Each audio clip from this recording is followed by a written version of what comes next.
Tajuk kita pada hari ini ialah pelajaran yang ke-26, muliakan ibu bapa, bahagiakan keluarga. Dalam standard kandungan KSSM Pendidikan Islam tingkatan 2, 6.7 merumuskan adab kepada ibu bapa dan keluarga dan mengamalkannya secara beradab dan istiqamah. Standard pembelajaran, murid dapat menyatakan dalil nakli kewajipan beradab kepada ibu bapa. Yang kedua, menjelaskan cara beradab dengan ibu bapa dan keluarga dari aspek percakapan dan tingkah laku. Yang ketiga, menerangkan kepentingan beradab dengan ibu bapa dan keluarga.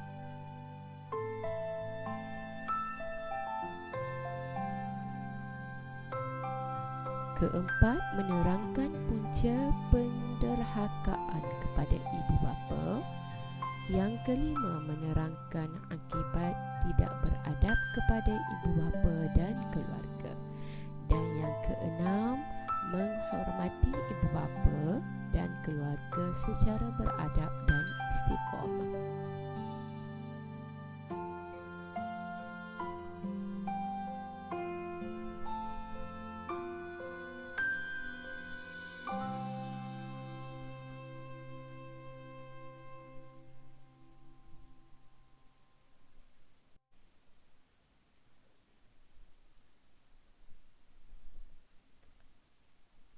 Dalil nakli kewajipan beradab kepada ibu bapa.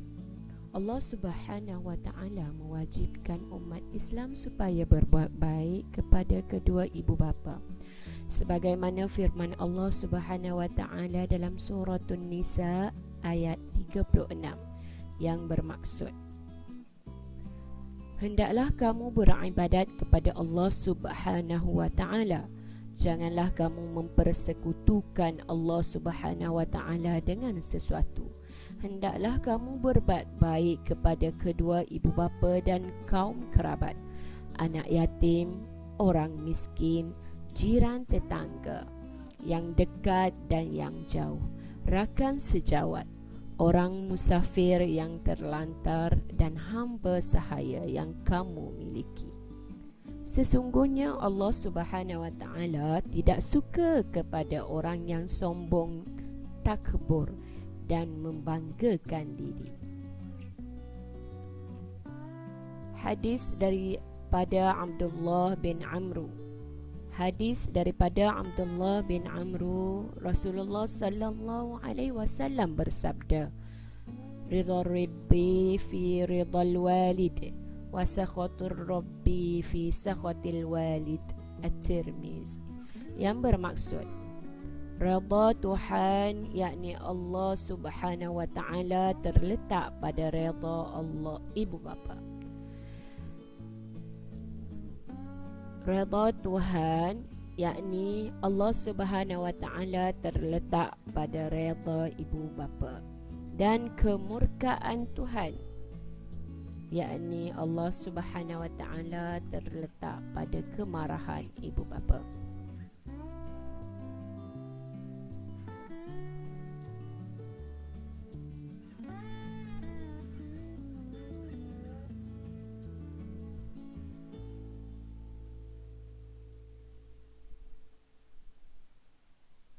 Cara beradab kepada ibu bapa dan keluarga terbahagi kepada 3 aspek utama, iaitu hati, percakapan dan tingkah laku. Okey, pelajar, sila kita tengok dari aspek hati, cara beradab. Yang pertama, setiap anak wajib berkasih sayang terhadap ibu bapa. Contohnya, sentiasa menjaga hati dan perasaan serta tidak membenci mereka. Yang kedua, prihatin dan mengambil berat dengan selalu bertanya khabar serta menghulurkan bantuan yang diperlukan.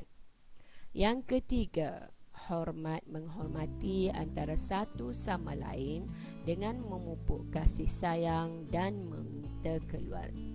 membina keluarga bahagia. Contohnya, selalu ceria dan menunjukkan muka manis di hadapan mereka. Aspek yang kedua, aspek percakapan. Bersopan santun, bercakap dengan nada suara dan intonasi yang lemah lembut. Contoh, tidak meninggikan suara dan marah. Yang kedua, tidak menyangkah percakapan ibu bapa, mendengar dengan penuh perhatian jika tidak bersetuju dengan apa yang diperkatakan, diam sahaja. Yang ketiga, menggunakan suara yang lembut bagi menyenangkan hati dan menjaga perasaan mereka. Aspek yang ketiga, tingkah laku. Yang pertama, selalu menziarahi ibu bapa dan keluarga jika tidak tinggal berasingan. Selalu menziarahi ibu bapa dan keluarga jika tinggal berasingan. Dengan mengunjungi mereka dapat menghilangkan perasaan rindu terhadap anak dan cucu. Yang kedua, menjaga hubungan baik dengan kawan ibu bapa dapat mengeratkan silaturahim dalam masyarakat. Yang ketiga, merawat dan menjaga ibu bapa yang sakit dan tua.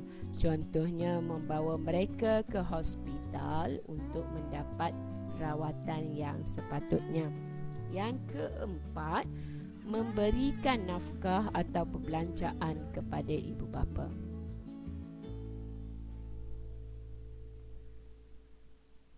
Kepentingan beradab kepada ibu bapa dan keluarga. Umat Islam dapat melaksanakan perintah Allah Subhanahu Wa Taala dan Rasul yang mengkehendaki setiap manusia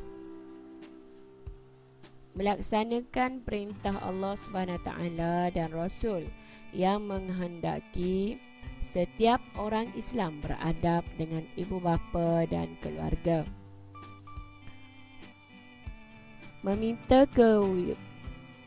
Membina kewibawaan diri.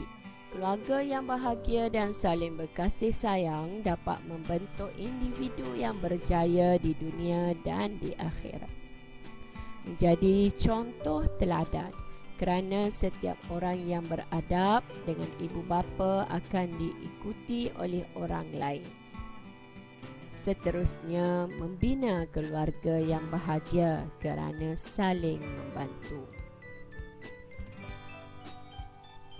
Okey, pelajar sila rujuk buku teks. Jadikan doa ini sebagai amalan harian. Allahumma ghafir lana dhunubana waliwalidina warhamhuma kama rabbana sighara.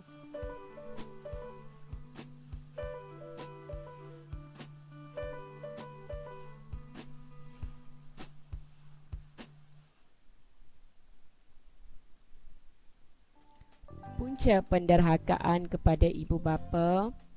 Pertama, kurang penghayatan agama dalam kehidupan. Anak tidak dapat menilai antara baik dengan buruk dari sudut agama. Contohnya, anak tidak berasa bersalah berbantahan dengan ibu bapa. Contohnya, anak tidak berasa bersalah berbantahan dengan ibu bapa. Yang kedua, kurang menghayati pengajaran agama di sekolah. Tidak mengamalkan apa-apa yang dipelajari, malah hanya belajar sekadar untuk lulus dalam peperiksaan sahaja.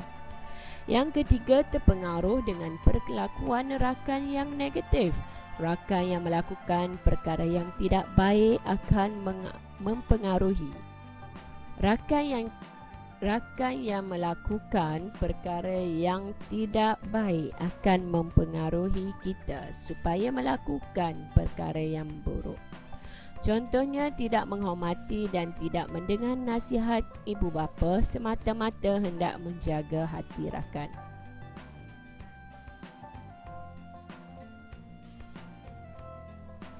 Akibat tidak beradab kepada ibu bapa dan keluarga.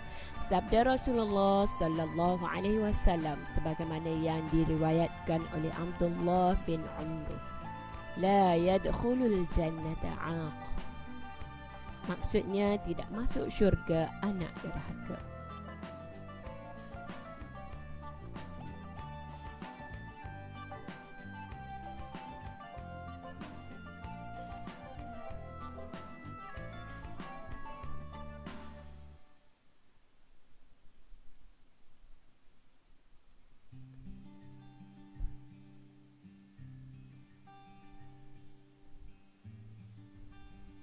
Tiga aspek akibat tidak beradab kepada ibu bapa dan keluarga. Yang pertama, aspek individu. Akibat mendapat kemurkaan Allah Subhanahu taala. Allah Subhanahu taala memerintahkan umat Islam supaya berbuat baik kepada ibu bapa dan anggota keluarga. Sesungguhnya mereka yang derhaka kepada ibu bapa bererti melanggar perintah Allah Subhanahu wa taala. Yang kedua, disisih dan dipinggirkan ibu bapa dan keluarga. Anak tidak menghormati ibu bapa dan anggota keluarga akan dibenci. Yang ketiga, berdosa besar dan jika tidak bertaubat boleh membawa ke neraka. Aspek kepada masyarakat. Tidak dihormati oleh masyarakat kerana dianggap tidak berakhlak.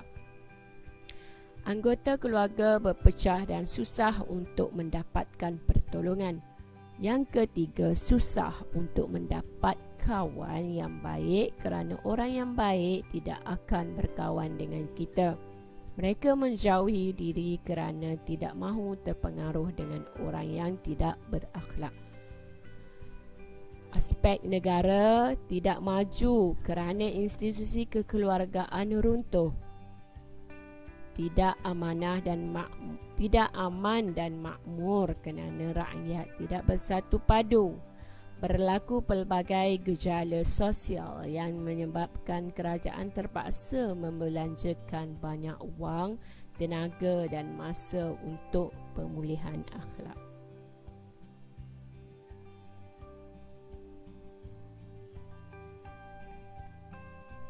Sekian dulu untuk kali ini. Jumpa lagi di lain waktu. Assalamualaikum warahmatullahi wabarakatuh.